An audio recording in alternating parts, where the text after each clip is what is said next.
بسم اللہ الرحمن الرحیم۔ میں ہوں محمد نعیم اقبال۔ آج نئی ویڈیو کے ساتھ آپ کے سامنے حاضر ہوں۔ ہم نے سیریز شروع کی تھی 1965 کی جنگ سے ریلیٹڈ، اور اسی سے متعلق یہ آج ہم ٹاپک ڈسکس کرنا جا رہے ہیں کہ 1965 کی جنگ شروع ہونے کے جو عوامل تھے ان میں سے ایک آپریشن جبرالٹر تھا۔ آپریشن جبرالٹر جو تھا یہ ہسٹوریکلی 1950 کے اندر پلان کیا گیا تھا۔ اس کو اچانک 1965 کے اندر ایگزیکیوٹ کیوں کیا گیا، اس کی وجہ، اس کے عوامل جو تھے وہ پچھلی ویڈیو میں آپ کو ہم بتا چکے ہیں، جس کا لنک ڈسکرپشن کے اندر موجود ہے۔ آپریشن جبرالٹر سٹارٹ کیا گیا 24 جولائی 1965 کو، اور کچھ سورسز کے مطابق یہ 4 اگست 1965 کو شروع کیا گیا تھا۔ ایگزیکٹ ڈیٹ جو ہے اس کی وہ کنٹروورشل ہے، متنازع ہے، اس کا نہیں پتا 24 جولائی یا 24 اگست۔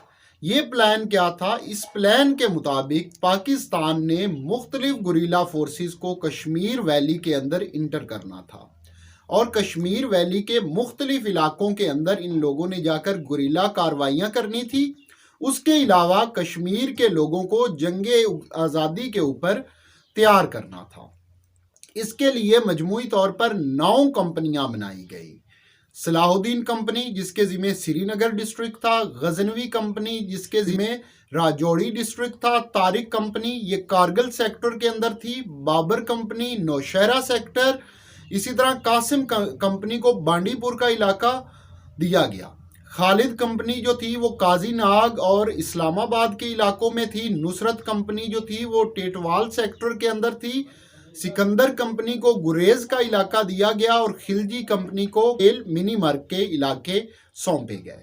آپریشن کا نام آپریشن جبرالٹر جو تھا یہ اسپین کے اوپر مسلمانوں کے قبضے جو کہ جبل طارق سے شروع کیا گیا تھا، جس کو انگلش میں جبرالٹر کہتے ہیں، اس کے اوپر اس کا نام رکھا گیا آپریشن جبرالٹر۔ یعنی جس طرح مسلمانوں نے اسپین پر قبضہ کیا تھا اسی کی طرح ہم کشمیر کے اوپر قبضہ کریں گے۔ اور جو کمپنیز کے نام رکھے گئے وہ ان کمپنی کے وہ مسلمان فاتحین کے نام پر رکھے گئے جنہوں نے مختلف علاقے فتح کیے گئے تھے۔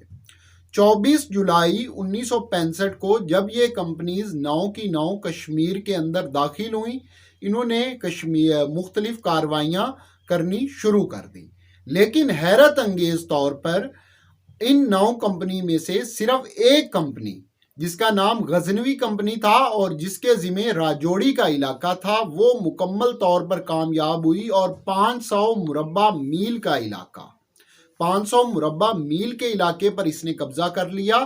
اس کی جو قیادت تھی وہ میجر ملک منور خان اعوان کے پاس تھی، جن کو کنگ آف راجوڑی کا خطاب دیا گیا۔ ان کا یہ قبضہ نہ صرف 1965 کی جنگ کے دوران برقرار رہا، بلکہ 1965 کی جنگ کے بعد بھی تاشقند معاہدے تک یہ راجوڑی ڈسٹرکٹ کے اوپر کمپنی قابض رہی، لیکن باقی 8 جو کمپنیاں تھیں وہ مکمل طور پر ناکام ہو گئی۔ ان کی ناکامی کی مختلف وجوہات ہیں۔ پہلی وجہ ہے پور کوارڈینیشن، کہ جب یہ پلان بنایا گیا اس کے اندر کوارڈینیشن کا، رابطے کا فقدان تھا۔ نہ صرف ان کمپنیوں کے درمیان رابطہ نہیں تھا، بلکہ پاکستان کی مختلف فورسز جیسا کہ ایئر فورس تھی اس کے ساتھ بھی رابطہ نہیں رکھا گیا، انہیں اس کے بارے میں اطلاع نہیں دی گئی۔ ایئر مارشل اصغر خان جو اس وقت پاکستانی فضائیہ کے سربراہ تھے، وہ لکھتے ہیں کہ جنرل ٹکا خان اتنے کانفیڈنٹ تھے، اس کے علاوہ اس وقت کے chief of army staff general Musa وہ اتنے کانفیڈنٹ تھے کہ انہوں نے ایئر فورس کو اطلاع دینے کی بھی زحمت گوارا نہیں کی، اور یہ اس کی ناکامی کی وجہ بنی، کیونکہ جب انڈیا نے ایئر سٹرائک شروع کی تو ادھر سے ایئر سٹرائک کے لیے کوئی پلان موجود نہیں تھا۔ دوسری وجہ تھی کشمیریوں کی عدم دلچسپی۔ کشمیریوں نے اگرچہ آزادی کی جنگ لڑی اور بڑے زوردار طریقے سے لڑی، لیکن کشمیریوں کی آزادی کی جنگ شروع ہوتی ہے 1987 سے۔ 1965 میں جب یہ آپریشن کیا گیا تو پہلے سے کشمیری قیادت کے ساتھ کوئی رابطہ نہیں تھا، اور کشمیر ویلی کے اندر جو مقبوضہ کشمیر تھا انڈیا کا، اس وقت جو اثر و رسوخ تھا وہ نیشنل کانفرنس کے سربراہ شیخ محمد عبداللہ کا تھا۔ اور جب پاکستانی فورسز اس علاقے کے اندر گئیں تو نہ صرف کشمیریوں نے عدم دلچسپی ظاہر کی بلکہ مجاہدین کی اطلاعات اور انفارمیشن بھی انڈین فورسز تک پہنچائی گئی۔ اس وقت کشمیریوں کے بارے میں مشہور تھا کہ اگر انہوں نے بندوق چلانی ہو تو وہ دھوپ میں رکھ دیتے ہیں اور کہتے ہیں کہ آپ پہ ٹھاک ریسی، یعنی بندوق چلانے سے گریز کرتے ہیں۔ اگرچہ ان کی آزادی کی تحریک کو سلام ہے، لیکن جس وقت کی ہم بات کر رہے ہیں تب کشمیریوں کا رویہ ایسا ہی تھا۔ جب انڈین فورسز کو مجاہدین کی موجودگی کی اطلاع ملی تو انہوں نے بڑے پیمانے پر کشمیر کے اندر فوج داخل کر دی اور وہاں پر حاجی پیر پاس جو پاکستان کے پونچھ ڈسٹرکٹ میں تھا اور اس کے علاوہ کارگل کے اندر، یہاں پر انہوں نے کاروائی کرتے ہوئے چوٹیوں پر قبضہ کر لیا اور جو مجاہدین کے واپسی کے راستے تھے وہ بلاک ہو کر رہ گئے اور ایک کمپنی کو چھوڑ کر یہ آپریشن مکمل طور پر ناکام ہو گیا، راجوری ڈسٹرکٹ کو چھوڑ کر۔